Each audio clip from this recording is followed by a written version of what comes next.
On my way over to the Meadows. It's supposed to be raining. No, it is. It is raining over there today. I'm going to try and qualify Hangar 1 and Raging Hanover, get them going. Hangar 1, somebody asked me the other day, why wouldn't we just turn him out? Well, we could. I just felt that he was close to racing, doing some good work. We were working on his feet. I still wanted to get him some experience. And honestly, he's at a place at Andy Rickards right now where he's out a lot of the day anyway. So a little bit of a different training schedule for him. I don't think the experience is going to kill him for right now anyway. We'll see how he qualifies today, I guess, before. I'll defer. I shouldn't say that. I'll defer everything until after I qualify him this morning. We get a look at him. In regards to Raging Hanover, I'm sure he'll be fine. He's going to qualify this morning also. Both in the mud by the looks of it. And then tonight at Dayton, if I'm lucky and the weather is correct, the rain will be done by the time I get to Dayton. And it should be a mildly decent night aside from whatever shape the track is in when I get there. Now, this morning we had horses to train. Jason was getting everybody trained up for the weekend. We were trying to figure out who we were entering, where we were entering, what stakes they're going to be in. I know that it appears that Emerald Tom and Uncle Danny will both be in the Sire Stakes Consolation on Saturday evening or Friday. That stands to reason they would have it on Friday evening, the Consolation, right? So I don't know how that plays out with regards to the Keystone Classic races in the Meadows, a number of races going on there. Now they start at 12, but it's a solid three and a bit to a solid 3 and a bit for sure to Dayton. So it's not something where you can just finish the races here and go to Dayton. You might get the first couple here in the middle of the card in Dayton, but it's going to have to work out in that way for it to work at all, depending on who we get in and what they draw, where they draw. I have no idea yet. I'd sent a couple of videos up. Now, I didn't send them to everybody. I guess I'll do that this afternoon. I thought I would bring everybody videos of the horses 2x2 this week, just so they can look, just so you guys can look at them. These are horses for the most part. Now it's going to be sunny. These are horses for the most part with shares left in them. The Ohio breds, Rose Run Chief, and What a Houdini I went with yesterday. Both I went with all of them yesterday, but those two colts look very, very good. Still some shares remaining, and I would like to get them cleaned up sooner than later. As I said to John yesterday, we had a brief discussion about the Ohio sale, the shares that were left, and I said, these are horses that are going to be interesting to people. I've gone with all of them, John. These are horses that are going to be interesting to people all the way through the winter and into the spring. And if we can carry those shares, so be it. If we can't, then I'll reach out to everybody and start getting them moved.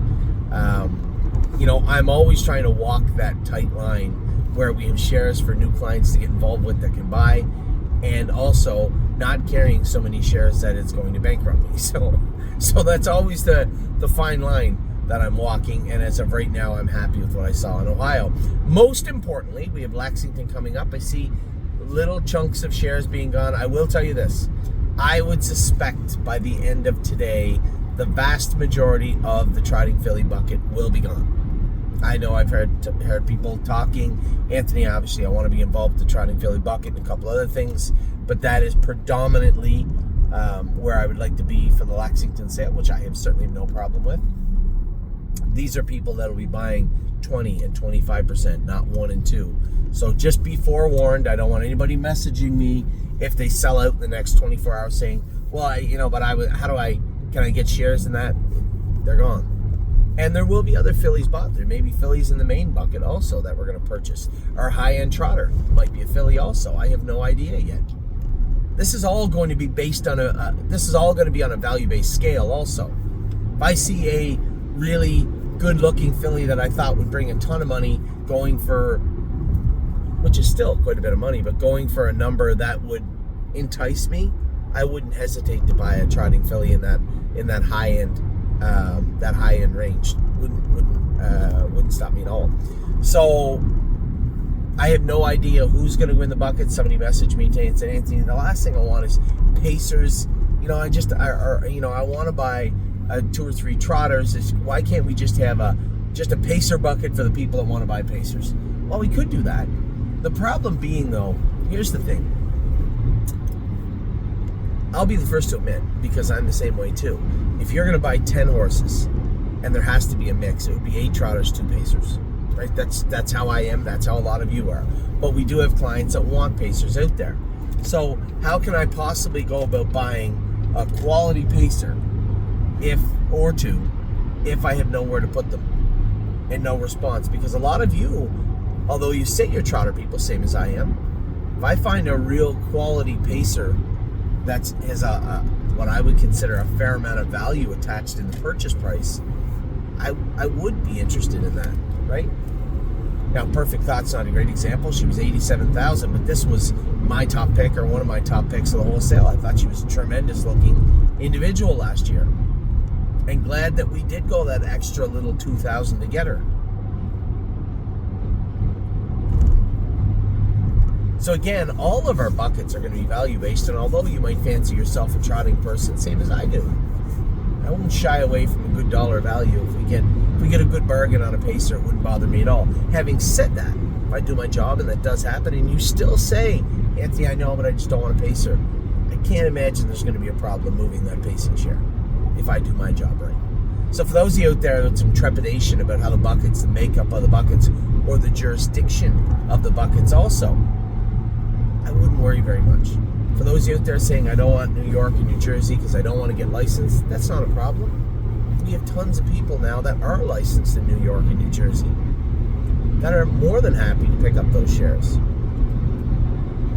So I wanted to alleviate any concern, because I do get those emails from time to time. And yeah, I want to get involved in the buckets, but I really don't want a New York and New Jersey brand. No problem. There are tons of people that are licensed in those jurisdictions now.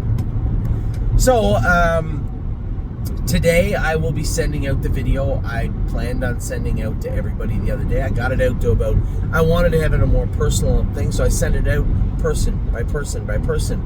But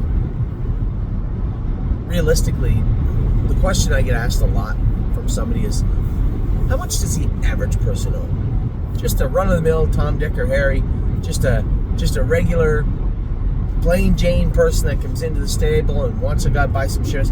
What's that number? 2 to 5.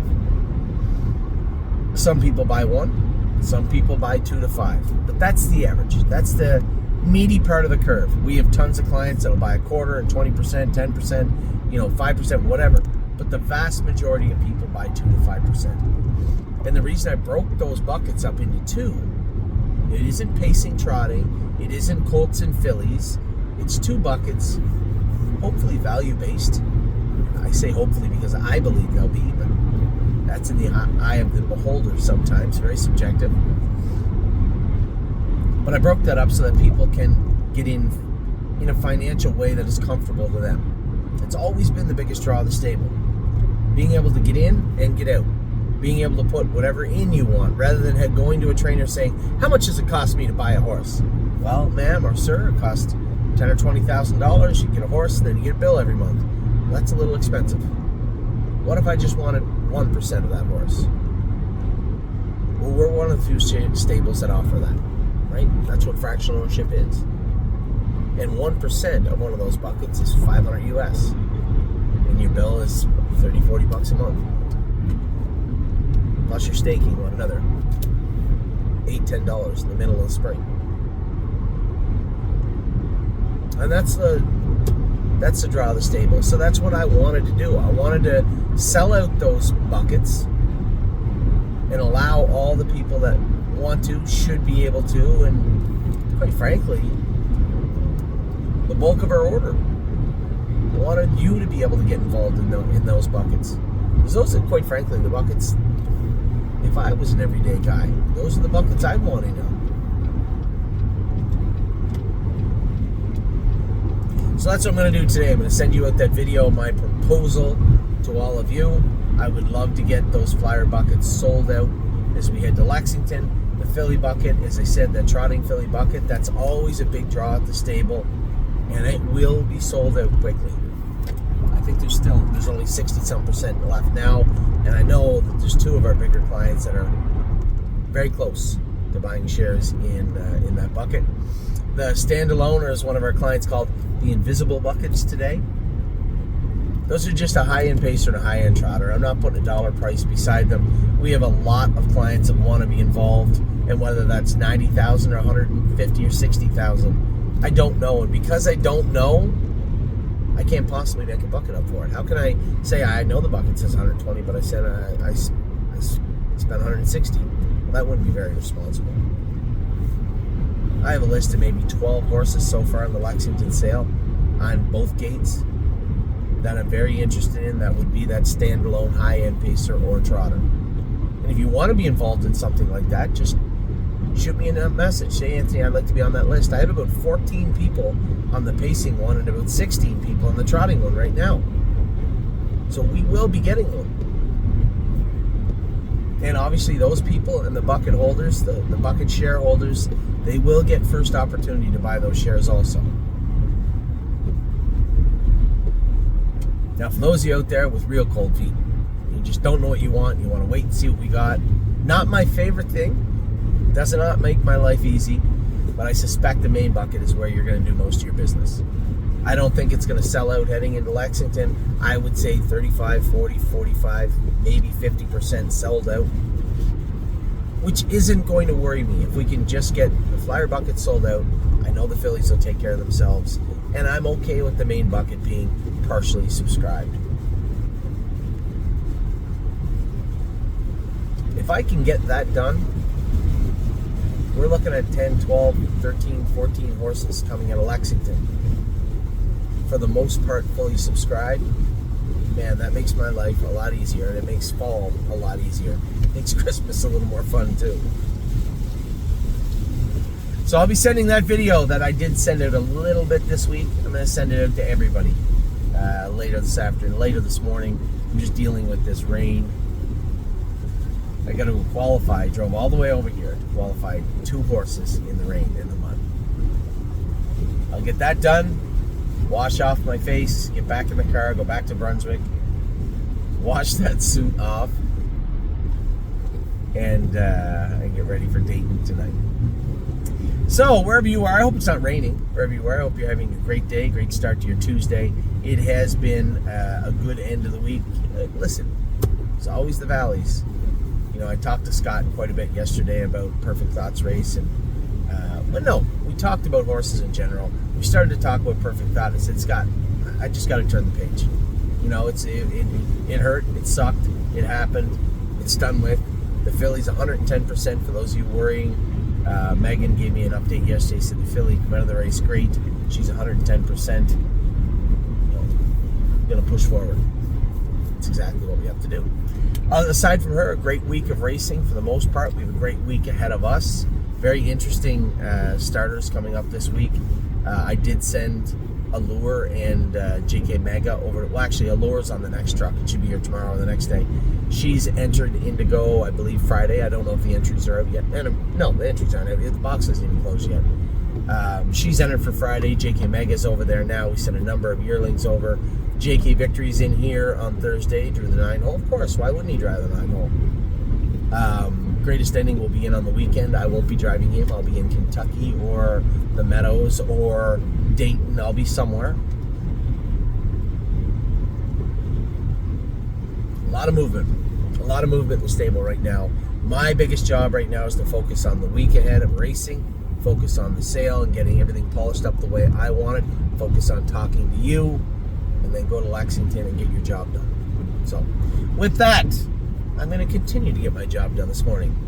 Almost to the Meadows, and yes, it is still raining. As I said, I hope it's not raining wherever you are. Have a great rest of your Tuesday. I will talk to you all at some point. Take care.